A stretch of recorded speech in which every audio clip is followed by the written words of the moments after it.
It is hard to believe, but it has already been 20 years since Ridley Scott and Russell Crowe teamed up for what could arguably both parties' best movie, Gladiator. Released May 5, 2000, the epic story of Maximus Decimus Meridius' rebirth from a betrayed high-ranking Roman military officer to an enslaved warrior-turned-hero is still one that resonates with audiences 2 decades after it debuted in theaters. But as fascinating a movie as it is on its own, the behind-the-scenes facts about the Academy Award-winning picture make Gladiator an even greater work of art. From the recreation of ancient Rome to the sprawling fights in the middle of the Colosseum to having to find a way to shoot around the death of one of the film's stars, Ridley Scott and his production team had a lot of obstacles to overcome before the finished product was ready for audiences around the world. Here are some of those stories. They say no.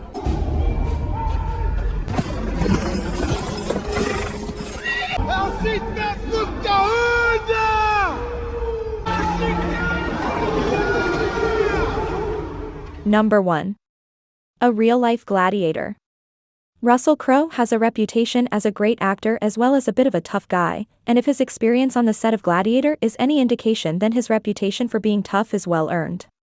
Obviously, even though it's acting, making a film can be pretty strenuous, especially if it's a physically demanding role like the role of Maximus.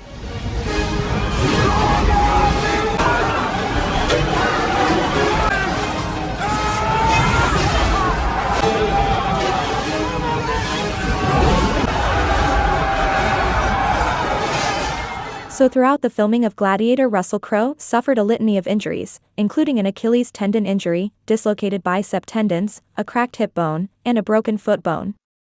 And Crowe said that after a certain sword fight he lost sensation in his right forefinger for 2 years.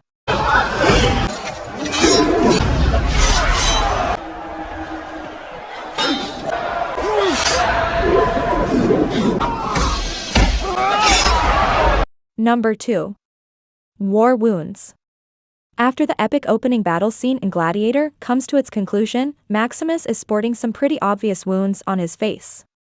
It would come as no surprise if the filmmakers wanted to make him look a little worse for wear after going to war, but the injuries to Crowe's face were actually real. Apparently, he was on his horse and the horse got spooked, which resulted in Russell hitting some tree branches face first.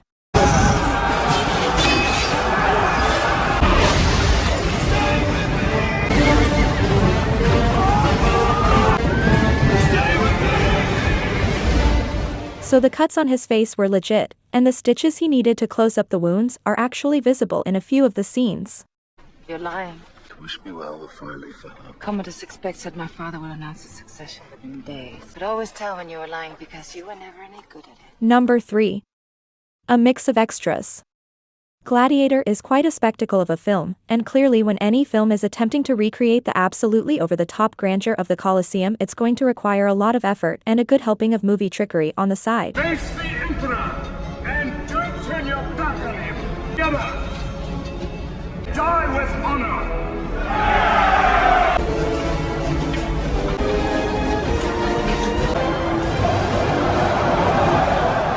So when Maximus is fighting on the floor of the Colosseum, the movie did hire around 2,000 extras to make the arena audience look crowded. But there were also quite a few CGI audience members edited in after the fact, and there were actually a significant number of cardboard cutout people used in the arena as well.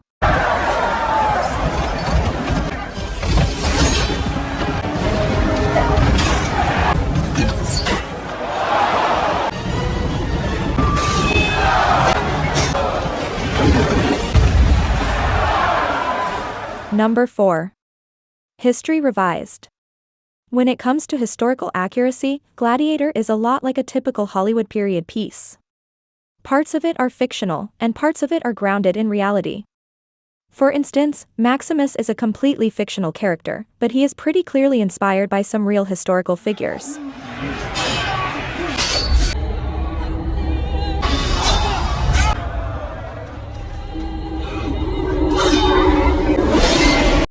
There are bits and pieces from many real-life men that were thrown into Maximus' characterization, but the 2 biggest and most famous inspirations are Spartacus and Narcissus. Spartacus very famously led a slave revolt, and Narcissus is the man who actually killed the real Commodus.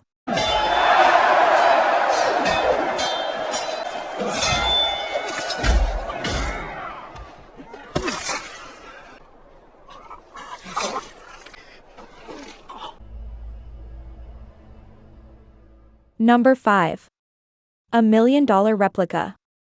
Although a significant chunk of Gladiator takes place in Rome and many of the scenes take place in structures that actually still exist today, the bulk of the movie was filmed in the small island nation of Malta, and the production actually recreated a portion of the Colosseum for the sake of the movie. For Rome or for you? Who would dare to lecture me? Senator, my brother is very...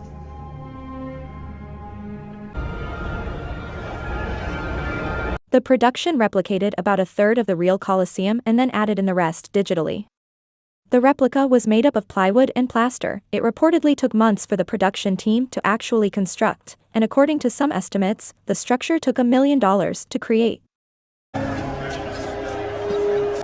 to see you again, old friend. No such things.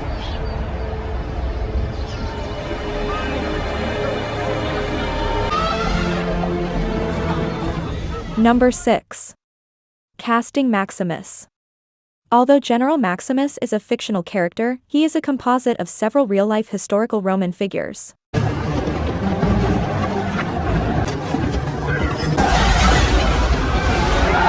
Among them include Commodus real-life killer Narcissus, slave revolter Spartacus, farmer-turned-dictator Cincinnatus, and General Marcus Nonius.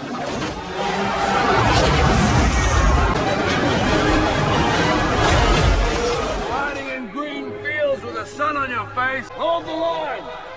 Stay with me. Do not be troubled. Mel Gibson, Antonio Banderas, and Hugh Jackman were all considered for the role of Maximus. Gibson declined the role, claiming he was too old.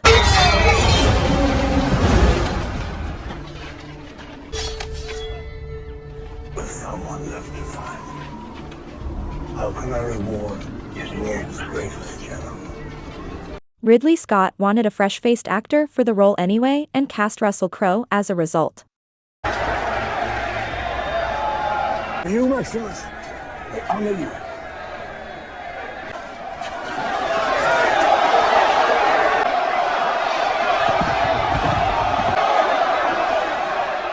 you. Number 7. Opening battle scene. The spectacular large-scale battle scene that opened Gladiator in the forests of Germania was filmed in rural Bournemouth, Surrey, England. The sequence took 3 weeks to complete. 3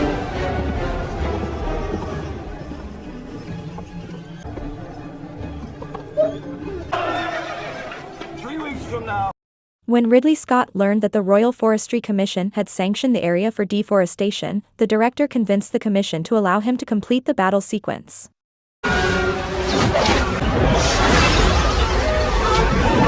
In gratitude, Scott quickly offered the commission to use his film equipment and resources to burn down the forest. The commission eagerly accepted.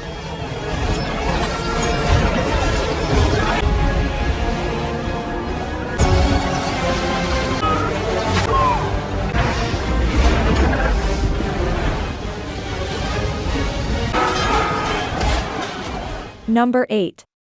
Tiger Showdown. For the epic showdown between Maximus and Tigris the Gaul inside the Colosseum, 5 different tigers were used for the scene.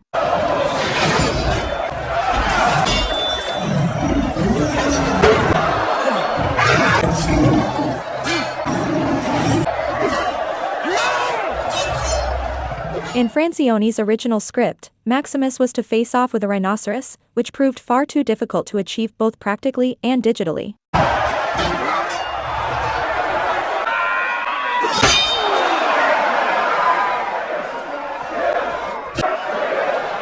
During the filming of the sequence, Crowe was prompted to remain at least 15 feet away from the tigers at all times.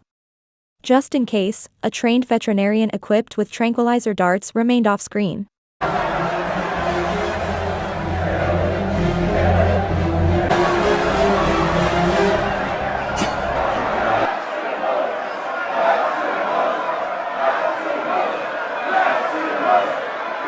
Number 9. Multiple cameras and frame rates. Ridley Scott employed a number of filmmaking techniques while shooting Gladiator.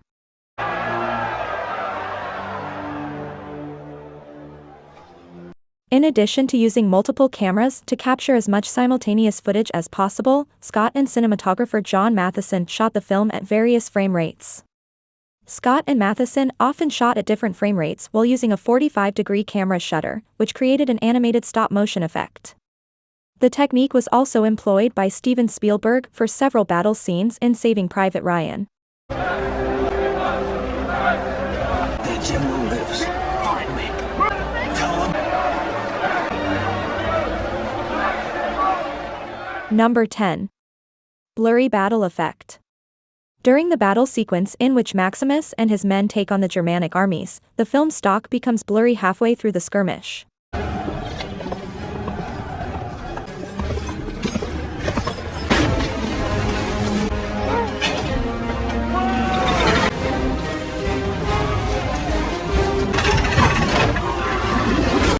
This was an unintended shot created in post-production resulting from the loss of light on location.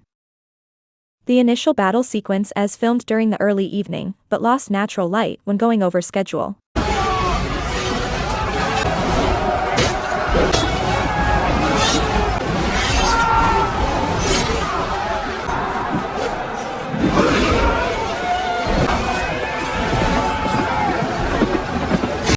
Rather than waste time and money by reshooting the scene on another day, DP Matheson finished the scene by filming at a vastly reduced frame rate.